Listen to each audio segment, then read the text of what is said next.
So ಇದು ಈ ವರ್ಷದ ಕೊನೆಯ ವ್ಲಾಗ್ ಅಂದರೆ ಇವತ್ತಿನ ಈವ್ನಿಂಗ್ ಬ್ಲಾಗ್.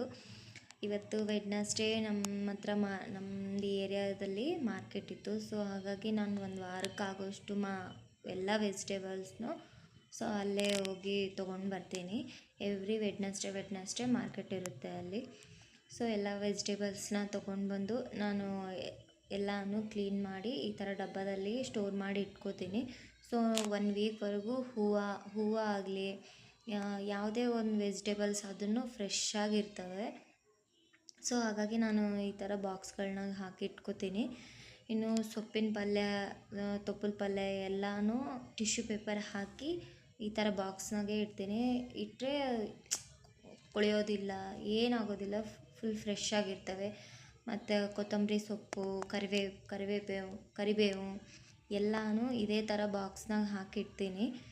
ಸೊ ಫ್ರೆಶ್ ಆಗಿರ್ತಾವೆ ಅಂತ ಈ ಥರ ಹಾಕಿಡ್ತೀನಿ. ನಾನು ಈ ಕಂಟೈನರ್ಸ್ ಎಲ್ಲನೂ ಆನ್ಲೈನ್ದಾಗೆ ತೊಗೊಂಡಿದ್ದು. ಸೊ ಈ ಥರ ಚಿಕ್ಕದಾಗಿರೋ ಬ್ಲೂ ಕಲರ್ದೆಲ್ಲನೂ ನಮ್ಮ ಮನೆ ಹತ್ರ ಇಲ್ಲೇ ಚೈನಾ ಬಜಾರ್ ಅಂತಿದೆ. ಸೊ ಅಲ್ಲೋಗಿ ತೊಗೊಂಡು ಈ ಥರ ಎಲ್ಲನೂ ಬಾಕ್ಸ್ಗಳನ್ನಾಗೆ ಹಾಕಿಟ್ಕೋತೀನಿ. ಸೊ ಈಗ ಈ ಎಲ್ಲ ಬಾಕ್ಸ್ಗಳನ್ನಾಗೆ ಹೊಂದಿಸ್ಕೊಂಡಿಟ್ಟಿದ್ದು ಎಲ್ಲನೂ ಫ್ರಿಜ್ನಾಗೆ ನೀಟಾಗಿ ಬಾಕ್ಸ್ಗಳು ಅರೇಂಜ್ ಮಾಡ್ತಾಯಿದ್ದೀನಿ.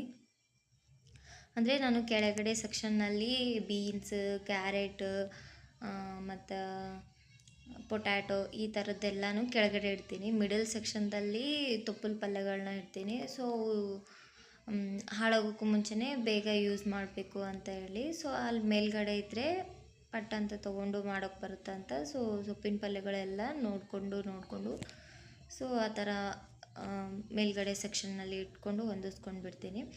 ನಾನು ಇನ್ನು ಟೊಮ್ಯಾಟೊ ಅವೆಲ್ಲನೂ ತೊಳೆದು ಎಲ್ಲ ಫ್ರಿಜ್ನಾಗ ಹೊಂದ್ಸಲ್ಲ. ಸೊ ಹಾಗೆ ಇಡ್ತೀನಿ. ಯಾಕಂದರೆ ನಾನು ಅಡುಗೆ ಮಾಡೋ ಟೈಮಿಗೆ ಎಲ್ಲ ವೆಜಿಟೇಬಲ್ಸ್ನೂ ತೊಳೆದೇ ಮಾಡ್ತೀನಲ್ಲ. ಸೊ ಹಾಗಾಗಿ ಯಾವುದೂ ಏನು ಅಷ್ಟೊಂದು ತೊಳೆಯೋಕ್ಕೆ ಹೋಗಲ್ಲ. ಸೊಪ್ಪಿನ ಪಲ್ಯ ಮಾತ್ರ ಕ್ಲೀನ್ ಮಾಡಿ ಟಿಶ್ಯೂ ಪೇಪರ್ ಹಾಕಿ ನೀಟಾಗಿ ಸ್ಟೋರ್ ಮಾಡಿ ಇಟ್ಕೊಂಡು ಬಿಡ್ತೀನಿ. ಸೊ ನೀಟಾಗಿ ಎಲ್ಲ ಹೊಂದಿಸ್ಕೊಂಡ ನಂತರ ಇನ್ನು ನೈಟ್ ಡಿನ್ನರ್ಗೆ ರೆಡಿ ಮಾಡಬೇಕು ಅಂತ ಹೇಳಿ. ಸೊ ಸಾಂಬಾರಂತೂ ಆಫ್ಟರ್ನೂನ್ ಮಾಡಿದ ಸಾಂಬಾರಂತೂ ಇತ್ತು. ಸೊ ಹಾಗಾಗಿ ರೈಸ್ ಒಂದೇ ಮಾಡೋದಿತ್ತು.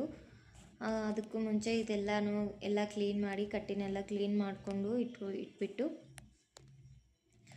ಅನ್ನಕ್ಕೆ ಇಡೋಣ ಅಂತ ಹೇಳಿ ಇದನ್ನೆಲ್ಲ ಕ್ಲೀನ್ ಮಾಡ್ತಾಯಿದ್ದೀನಿ. ಕ್ಲೀನ್ ಮಾಡಿ ಅನ್ನಕ್ಕೆ ಇಟ್ಬಿಟ್ಟು ಸಾಂಬಾರನ್ನು ಬಿಸಿ ಮಾಡಿ, ಸೊ ಹಾಗೆ ಒಂದಿಷ್ಟು ಅದ್ರ ಜೊತೆಗೆ ಉದ್ದಿನ ಹಪ್ಪಳನ ಕರಿಬೇಕು ಅಂತೇಳಿ ಪ್ಲ್ಯಾನ್ ಮಾಡ್ಕೊಂಡಿದ್ದೆ. ಸೊ ಕಟ್ಟೆನೆಲ್ಲನೂ ಕ್ಲೀನ್ ಮಾಡಿದ ನಂತರ ಅನ್ನಕ್ಕೆ ಇಡೋಣ ಅಂತ ಹೇಳಿ ಎಲ್ಲನೂ ಕ್ಲೀನ್ ಮಾಡ್ತಾಯಿದ್ದೆ. ನಾನು ಮಾರ್ಕೆಟ್ಗೆ ಹೋಗೋಕ್ಕೂ ಮುಂಚೆನೇ ಅಕ್ಕಿನೆಲ್ಲ ನೆನೆ ಹಾಕಿಟ್ಟೆ ಹೋಗಿದ್ದೆ. ಸೊ ಅನ್ನಕ್ಕೆಲ್ಲ ಇಟ್ಬಿಟ್ಟು ಹಾಗೆ ಸಾಂಬಾರು ಕೂಡ ಬಿಸಿ ಮಾಡೋಣ ಅಂತ ಹೇಳಿ ಸಾಂಬಾರು ಕೂಡ ಮೊದಲೇ ಸೈಡಲ್ಲಿ ಇಟ್ಟೋಗಿದ್ದೆ. ಫ್ರಿಜ್ಜಲ್ಲಿ ಇಡ್ತೀನಿ ನಾನು ನಾರ್ಮಲಾಗಿ ಆಫ್ಟರ್ನೂನ್ ಮಾಡಿದ್ರು ಕೂಡ. ಸೊ ಅದನ್ನು ಕೂಡ ತುಂಬ ಕೋಲ್ಡ್ ಆಗಿತ್ತು ಅಂತ ಹೇಳಿ ಸ್ವಲ್ಪ ಮಾರ್ಕೆಟ್ಗೆ ಹೋಗೋ ಟೈಮ್ ಮುಂಚೆನೇ ಅದನ್ನು ಕೂಡ ಹೊರಗಡೆ ಇಟ್ಟು ಹೋಗಿದ್ದೆ. ಸೊ ಅನ್ನಕ್ಕೆ ಉಪ್ಪೆಲ್ಲ ಹಾಕಿಬಿಟ್ಟು ಇಟ್ಬಿಟ್ಟು ಈಗ ಈ ಕಡೆ ಸಾಂಬಾರನ್ನ ಬಿಸಿ ಮಾಡೋಕ್ಕೆ ಇಟ್ಟಾಯಿದ್ದೀನಿ. ಸಾಂಬಾರನ್ನ ಬಿಸಿ ಮಾಡೋಕ್ಕೆ ಇಟ್ಬಿಟ್ಟು ಈಗ ನೆಕ್ಸ್ಟು ಆಯಿಲೆಲ್ಲ ಖಾಲಿಯಾಗಿತ್ತು ಕಂಟೈನರ್ನಲ್ಲಿ. ಆಯಿಲೆಲ್ಲ ರೀಫಿಲ್ ಮಾಡಿ ಈ ಕಡೆ ಎಲ್ಲ ಉದ್ದಿನ ಹಪ್ಪಳನ್ನೆಲ್ಲ ಕರ್ಕೊಂಡು ರೆಡಿ ಮಾಡಿ ಇಟ್ಕೊಂಡೆ. ಹೊರಗಡೆ ಹೋಗೋದಿತ್ತು ಮತ್ತು ಅದಕ್ಕೋಸ್ಕರ ಡಿನ್ನರೆಲ್ಲ ಬೇಗ ಮಾಡ್ತಾಯಿದ್ದೆ ಪ್ರಿಪ್ರೇಷನು. ಸೊ ಹಪ್ಪಳೆಲ್ಲ ಕರೆದ ನಂತರ ಕಿಚನ್ ಎಲ್ಲನೂ ಕ್ಲೀನ್ ಮಾಡಿಟ್ಟು ಇನ್ನು ಕೇಕ್ ತರಬೇಕು ನ್ಯೂ ಇಯರ್ಗೆ ಅಂತ ಹೇಳಿ ನಾನು, ನಮ್ಮ ಮನೆಯವರು, ನಮ್ಮ ಮಕ್ಕಳು ಕಲಿತು ಹೊರಗಡೆ ಕೇಕ್ ತರಕ್ಕೆ ಹೋದ್ವಿ.